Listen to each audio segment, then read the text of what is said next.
Hello class 8, कैसे हैं आप सब। आज की इस वीडियो में हम देखेंगे क्लास 8 हमारे अतीत का चैप्टर नंबर 8 और चैप्टर का नेम आप देखो, महिलाएं, जाति एवं सुधार। ठीक है, तो इस वीडियो में हम इस चैप्टर के क्वेश्चन आंसर्स को सॉल्व करेंगे। आप अपनी कॉपी और पेन उठाओ और चलो मेरे साथ क्वेश्चन आंसर्स को सॉल्व करने।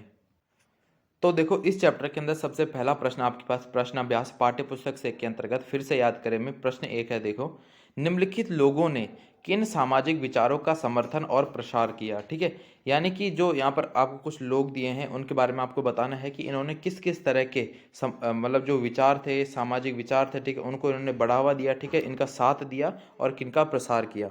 तो देखो, हम सीधा आंसर्स पे यहाँ पर जंप करते हैं। ठीक है, पहला है आपका, देखो यहाँ पर राम मोहन रॉय। ठीक है, तो इन्होंने क्या किया था, ब्रह्म समाज की स्थापना की और सती प्रथा का इन्होंने विरोध किया था। ठीक है, ब्रह्म समाज आपने सुना होगा, उसकी इन्होंने स्थापना की थी। अब आपसे आ सकता है प्रश्न कि ब्रह्म समाज के स्थापक कौन थे, तो आप लिखोगे राम मोहन रॉय, और इन्होंने सती प्रथा का भी विरोध किया था। फिर देखो, दयानंद सरस्वती, आर्य समाज की स्थापना की और विधवा विवाह का समर्थन किया। फिर देखो यहाँ पर वीरेशलिंगम, ठीक है, वीरेशलिंगम पंतुलु, इन्होंने क्या किया, विधवा पुनर्वाह। ठीक है, पुनर्विवाह यानी कि विधवा की दोबारा से शादी। ठीक है, फिर आप देखो ज्योतिराव फुले, तो इन्होंने क्या किया, सत्य शोधक समाज संगठन और जाति आधारित समाज की आलोचना की। फिर आप देखो यहाँ पर पंडिता रमाबाई, तो इन्होंने क्या किया, महिला अधिकार और विधवा गृह की स्थापना की पूना में। फिर देखो पेरियार, तो इन्होंने क्या किया, हिंदू धर्म ग्रंथों के आलोचक थे ये और स्वाभिमान आंदोलन के, ठीक है, ये समर्थक थे एक तरह से। फिर आप देखो यहाँ पर मुमताज अली, इन्होंने क्या किया, यहाँ पर आप देखो मुस्लिम लड़कियों की शिक्षा। फिर देखो यहाँ पर ईश्वर चंद विद्यासागर, तो इन्होंने क्या किया, महिला शिक्षा का समर्थन किया। ठीक है, फिर देखो अब प्रश्न 2 है आपके पास, यहाँ पर निम्नलिखित में सही या गलत आपको बताना है। ठीक है, तो पॉइंट्स आपको दिए हैं, पहला हम देखते हैं। यहाँ पर कौ है हमारे पास, जब अंग्रेजों ने बंगाल पर कब्जा किया तो उन्होंने विवाह, गोद लेने और संपत्ति उत्तराधिकार आदि के बारे में नए कानून बना दिए, तो इसका उत्तर आप लिखोगे सही। फिर देखो ख है आपका, समाज सुधारकों को सामाजिक तौर तरीके में सुधार के लिए प्राचीन ग्रंथों से दूर रहना पड़ा था, तो इसका उत्तर आप लिखोगे गलत। फिर देखो आप यहाँ पर सुधारकों को देश के सभी लोगों का पूरा समर्थन मिला, तो इसे भी आप लिखोगे गलत। फिर देखो बाल विवाह निषेध अधिनियम 1829 में पारित किया गया था, इसे आप लिखोगे सही। फिर देखो आइए विचार करें में प्रश्न 3 है आपके पास, प्रश्न 3 में आपको दिया है, प्राचीन ग्रंथों के ज्ञान से सुधारकों को नए कानून बनवाने में किस तरह है मदद मिली। अब जो प्राचीन ग्रंथ थे, ठीक है, प्राचीन ग्रंथों के जो ज्ञान से, ठीक है, जो सुधारक थे उनको नए कानून बनाने में कुछ तरह की मदद मिली होगी। ठीक है, तो वो आपको बताना है। तो देखो, कानून बनाने में मदद, क्या मदद मिली, तो देखो संचार के नए तरीके विकसित हो गए थे। अब संचार यानी कि एक एक जगह से दूसरी जगह एक मतलब बातचीत या फिर अपने विचारों को भेजने को हम संचार कहते हैं। ठीक है, फिर देखो पहली बार किताबें, अखबार, पत्रिकाएं, पर्चे और पुस्तिकाएं छप रही थी। ये चीज़ें पुराने स्थानों में यहाँ पर साधनों के मुकाबले सस्ती थी। अब यानी कि देखो पहली बार, ठीक है, किताबें, अखबार और पत्रिकाएं, ठीक है, आपने देखी होंगी बुकलेट्स जो होती है छोटी छोटी, और पर्चे, पुस्तिकाएं, ये सब छप रही थी और ये चीज़ें पुराने साधनों के मुकाबले सस्ती भी थी, इसलिए ज़्यादा लोगों की पहुंच में ये थी। फिर देखो नए शहरों में हर प्रकार के सामाजिक, राजनीतिक, आर्थिक और धार्मिक मुद्दों पर चर्चाएं आम जनता तक पहुंची। आगे देखो प्रश्न 4 है आपके पास, लड़कियों को स्कूल न भेजने के पीछे लोगों के पास कौन कौन से कारण थे। अब देखो पुराने जमाने में आपने देखा होगा लड़कियों को काफ़ी कम स्कूल भेजा जाता था, बहुत कम लड़कियां होती थी जो पढ़ पाती थी। ठीक है, तो इसका कारण क्या था, लोग मतलब क्यों नहीं भेजते थे, उनकी किस तरह की सोच थी कि लड़कियों को स्कूल नहीं भेजना चाहिए। ठीक है, आपको पता है नॉर्मली बात है ये गलत है, फिर देखते हैं हम कि उनकी किस तरह की सोच थी, ठीक है, मानसिकता थी उस वक्त। देखो लोगों के कारण, क्या कारण थे, स्कूल जाने से लड़कियां घरों से दूर भागने लगेंगी, उनका ये मानना था। ठीक है, इससे वे अपना पारंपरिक घरेलू काम नहीं कर पाएंगी। और आगे देखो लड़कियों को स्कूल जाने के लिए सार्वजनिक स्थानों से होकर जाना पड़ता है, यानी कि जो पब्लिक एरियाज होते हैं, जो उनके लिए ठीक नहीं है। लड़कियों के आचरण पर बुरा प्रभाव पड़ेगा और वे बिगड़ जाएंगी, और जो कि आपको पता है आज के समय में सारी बातें बेतुकी हैं। ठीक है, आज के टाइम पे ऐसा कुछ नहीं होता। और देखो फिर प्रश्न 5 है आपके पास, ईसाई प्रचारकों की बहुत सारे लोग क्यों आलोचना करते थे। अब जो ईसाई प्रचारक थे, ठीक है, यानी कि जो उनका ईसाई धर्म का प्रचार प्रसार करते थे, वो क्या थे, उसके उनके बहुत सारे लोग आलोचक थे। क्या कुछ लोगों ने उनका समर्थन भी किया किया होगा। ठीक है, यदि हाँ तो किस कारण किया होगा। तो देखो आलोचना का कारण क्या था? भारतीय संस्कृति को नष्ट कर, यहाँ पर आप देखो, पाश्चात्य संस्कृति को भारतीयों पर लाद देंगे। फिर देखो, जनजातीय समूहों तथा निम्न जाति के लोगों का धर्म परिवर्तन कर देंगे। इस तरह के लोगों की सोच थी, इसलिए लोग उनकी आलोचना कर रहे थे। ठीक है।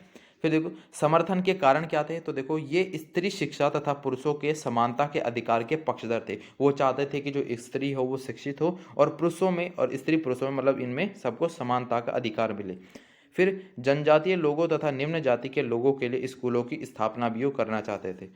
अब देखो, प्रश्न 6 है आपके पास, अंग्रेजों के काल में ऐसे लोगों के लिए कौन से नए अवसर पैदा हुए जो निम्न मानी जाने वाली जातियों से संबंधित थे? तो फिर देखो, इसका उत्तर आप लिखोगे यहाँ पर 19वीं सदी में ईसाई प्रचारक आदिवासी समुदायों और निचली जातियों के बच्चों के लिए स्कूल खोलने लगे थे। ठीक है। फिर देखो, शहरों में रोजगार के नए नए अवसर सामने आ रहे थे, जैसे मकान, पार्क, सड़कें, नालियां, बाग, मिलें, रेलवे लाइन, स्टेशन आदि के निर्माण के लिए मजदूरों की आवश्यकता थी, और इन कामों के लिए शहर जाने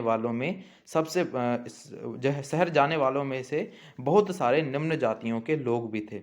बहुत सारे लोग असम, यहाँ पर आप देखो, मॉरिशस, त्रिनिदाद और इंडोनेशिया आदि स्थानों पर बागानों में काम करने के लिए भी जा रहे थे।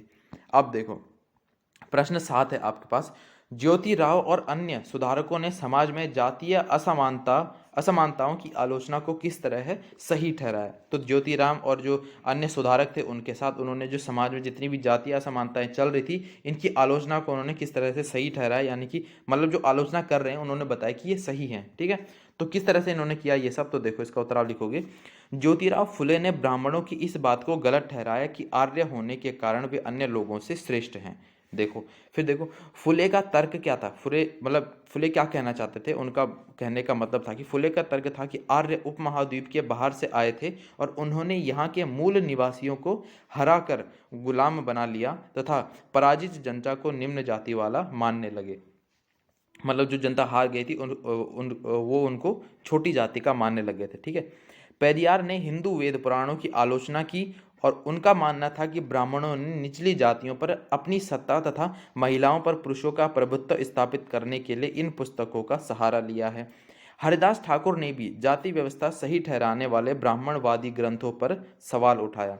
यहाँ पर आप देखो, अंबेडकर ने भी मंदिर प्रवेश आंदोलन, ठीक है, मंदिर में प्रवेश करने का जो आंदोलन चल रहा था, के द्वारा समकालीन समाज में उच्च जातीय संरचना पर सवाल उठाए, और वह इस आंदोलन के द्वारा पूरे देश को दिखाना चाहते थे कि समाज में जातीय पूर्वाग्रहों की जकड़ कितनी मजबूत है।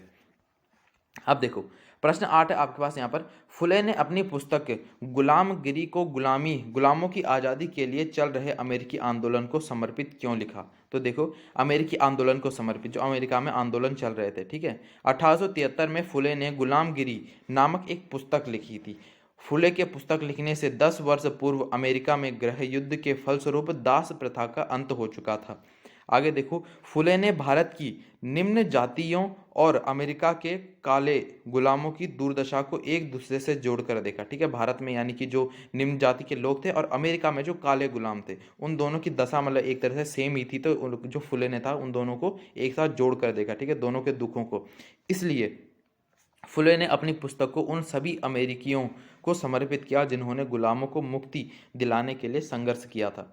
आगे देखो, प्रश्न है आपके पास, मंदिर प्रवेश आंदोलन के जरिए यहाँ पर आप देखो, अंबेडकर क्या हासिल करना चाहते थे? तो देखो, अंबेडकर एक महार परिवार में पैदा हुए थे, इसलिए उन्होंने बचपन में जातीय भेदभाव और पूर्वाग्रह को नज़दीक से देखा था। दूसरा देखो आप यहाँ पर, समकालीन समाज में उच्च जातीय सत्ता संरचना के कारण निम्न जातियों के साथ असमानता, बुरा व्यवहार तथा भेदभाव हो रहा था, और 1927 में 1927 से, ठीक है, 1935 के बीच अंबेडकर ने मंदिरों में प्रवेश के लिए 3 मंदिर प्रवेश आंदोलन चलाए। ठीक है। आगे देखो, जिसके माध्यम से वह देश को दिखाना चाहते थे कि समाज में जातीय पूर्वाग्रहों की जकड़ कितनी मजबूत है, लेकिन लगातार विरोध करने पर इसको कमजोर किया जा सकता है। ठीक है। आगे देखो, प्रश्न 10 है आपके पास, ज्योतिराव फुले और यहाँ पर आप देखो रामास्वामी नायकर राष्ट्रीय आंदोलन की आलोचना क्यों करते थे? क्या उनकी आलोचना से राष्ट्रीय संघर्ष में किसी तरह की मदद मिली? तो देखो, इसका उत्तर आप क्या लिखोगे, फुले ने जाति व्यवस्था की अपनी आलोचना को सभी प्रकार की गैर बराबरी से जोड़ दिया था। वह उच्च जाति महिलाओं की दुर्दशा, मजदूरों की मुसीबतों और निम्न जातियों के अपमानपूर्ण हालात के बारे में गहरे तौर पर चिंतित थे। आगे देखो, पेरियार की दलीलों और आंदोलनों ने उच्च जातीय राष्ट्रवादी नेताओं के बीच कुछ, यहाँ पर आप देखो, आत्ममंथन और आत्मालोचन की प्रक्रिया शुरू हुई। उनकी आलोचना से समाज में समानता का अभाव आया और जातीय बंधन ढीले पड़े, छुआछूत की भावना कम हुई और जिससे राष्ट्रीय आंदोलन में एकता का भाव पैदा हुआ। ठीक है, एकता जो है बहुत इंपॉर्टेंट चीज होती है। ठीक है, आपने हर जगह देखा होगा अनेकता में एकता। ठीक है, अनेकता यहाँ जहाँ पर है वहाँ पर एकता हमेशा जीत जाती है। तो क्लास 8 यहाँ पर आपके इस चैप्टर के भी सारे क्वेश्चन आंसर्स कंप्लीट हो जाते हैं एंड आप क्लास 8 अदर सब्जेक्ट के क्वेश्चन आंसर वीडियोस या फिर एक्सप्लेनेशन वीडियोस मॉडर्न मास्टर जी के चैनल पर देख सकते हैं। मैंने सभी पे वीडियो बना रखी है। बाकी तब तक के लिए पढ़ाई करते रहें और मॉडर्न मास्टर जी का नाम भी रोशन करें।